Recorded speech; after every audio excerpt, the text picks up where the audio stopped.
A vu le Père. Je suis dans le Père est en moi. Jean 14, 8 à 14. Le cœur de Jésus est donc le cœur même de Dieu. Les sentiments de Jésus viennent de Dieu.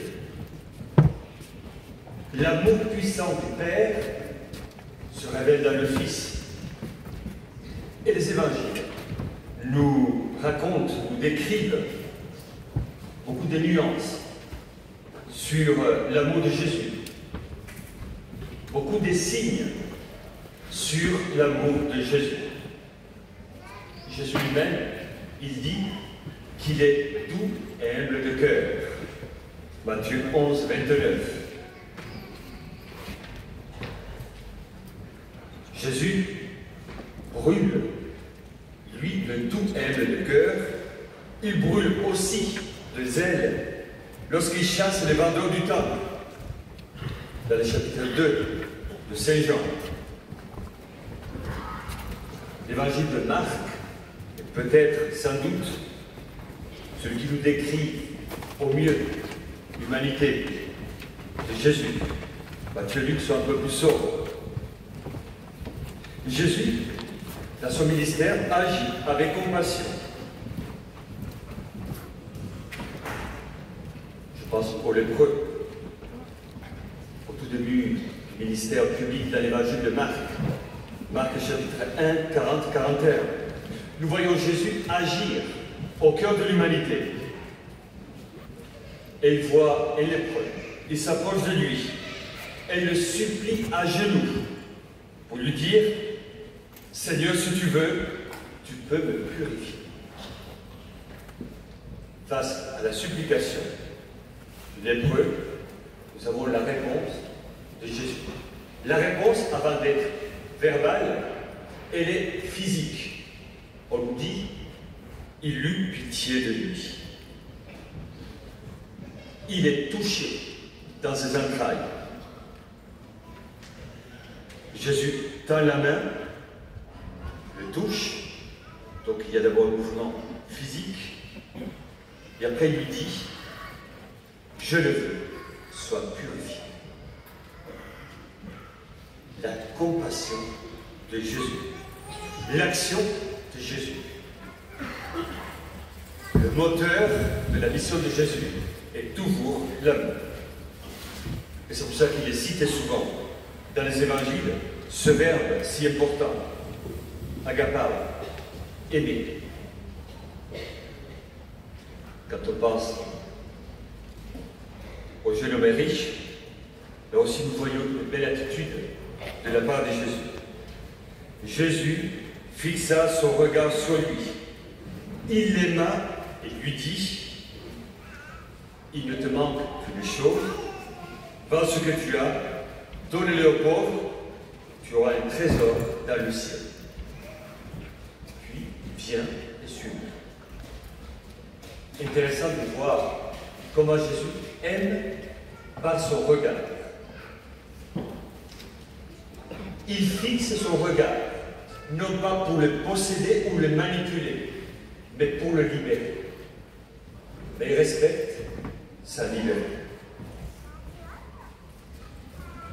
Le regard de Jésus n'est pas pollué par la possession, mais il est libre. Jésus aime toujours d'une manière libre. Jésus, parfois, dans les évangiles, il est indigné, il est triste. Nous connaissons beaucoup de passages où nous avons des réactions émotionnelles dans le contact avec les pharisiens, avec les scribes, avec les docteurs de la loi. Jésus fait preuve d'humanité.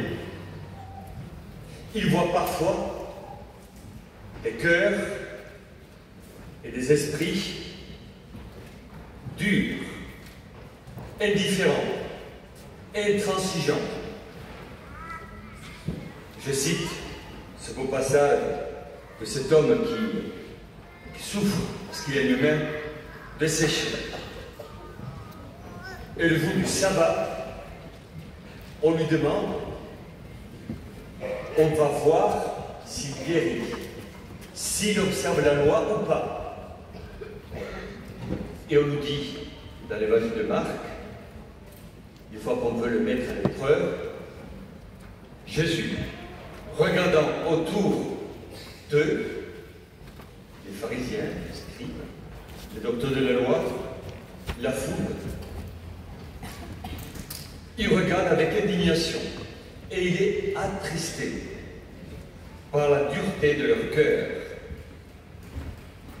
Mais il va au-delà de l'émotion. Il agit au nom de la compassion. Il dit à l'homme, étends la main. Il étendit, et sa main guérit. Jésus ne s'arrêtait pas aux sentiments et aux émotions. Il va au-delà. Il fait le bien et il fait du bien. Jésus, parfois, a peur. Quand on regarde et on médite les évangiles de la Passion, nous voyons un Jésus profondément humain dans ce moment dramatique de son humanité. Quand on médite le passage de Gethsémani dans les évangiles, on voit que Jésus souffre. Il est inquiet. Je cite l'évangile de Marc 14. Il amena Pierre, Jacques et Jean avec lui. Et il commença à ressentir la peur et l'angoisse. Il leur dit, mon âme est affligée jusqu'à la mort. Restez ici, veillez et priez. Jésus souffre. Il va un peu plus loin, il tombe à terre et il prie. Si possible, Père, que cette heure s'éloigne de moi. Jésus souffre comme elle. Jésus porte notre souffrance. Jésus pleure aussi face à la dureté de Jérusalem, à l'éloignement du Seigneur.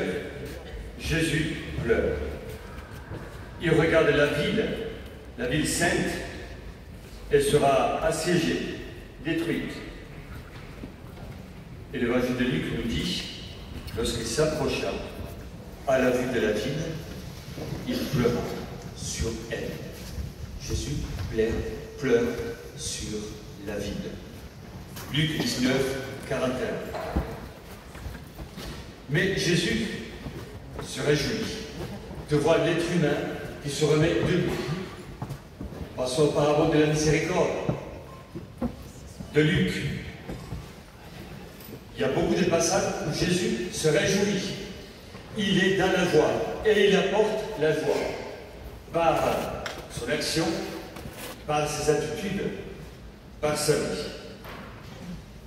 Je vous le dis, c'est pour qu'il y ait de la joie dans le ciel quand il y a un seul pécheur qui se convertit. Jésus dit, Dieu se réjouit quand un pécheur se convertit. Nous, parfois, on juge, on condamne et on est scandalisé. Dieu se réjouit quand un pécheur se convertit. Luc 15, 7. Jésus nous a dit, il faut que nous gardions cette parole importante. Venez à moi, vous tous qui peinez sous le poids du fardeau. Matthieu 11, 28, 30. Venez à moi, vous peinez. Jésus connaît notre nature, connaît notre culture, connaît nos limites. Venez à moi, vous tous qui peinez. Le cœur de Jésus, son humanité, nous humanise. Quand nous allons vers lui, quand nous plongeons dans son cœur, Jésus humanité. Et nous, chrétiens, nous sommes les héritiers de ce cœur aimant de Jésus. Je pense toujours, quand je regarde l'autre humanité, l'autre société, la France, je me dis, mais qu'avons-nous fait de la fraternité? Nous sommes tendus, divisés, dans la société, mais aussi dans l'Église. Nous avons une responsabilité, celle de l'unité et de la communion. On pourrait faire un lien étroit entre Fratelli Tutti et Dilex Ecclesiae. Nous ne pouvons pas être frères entre nous si nous n'avons pas un cœur unifié, réconcilié. La fraternité est impossible si nous ne travaillons pas notre vie intérieure, notre cœur. Et alors, je passe après la Bible. Jésus a une provocation pour notre vie à nous, pour nous chrétiens. Il est important de réveiller notre conscience et notre intelligence. Il est important d'accepter la provocation de l'Évangile, de l'expérience de Sainte Marguerite de Marie, pour nous aujourd'hui. Le Christ nous a aimés jusqu'au bout. Son cœur guérit, son cœur relève, son cœur sauve. Notre société est blessée. Et l'Église doit réveiller en elle sa vocation. Nous devons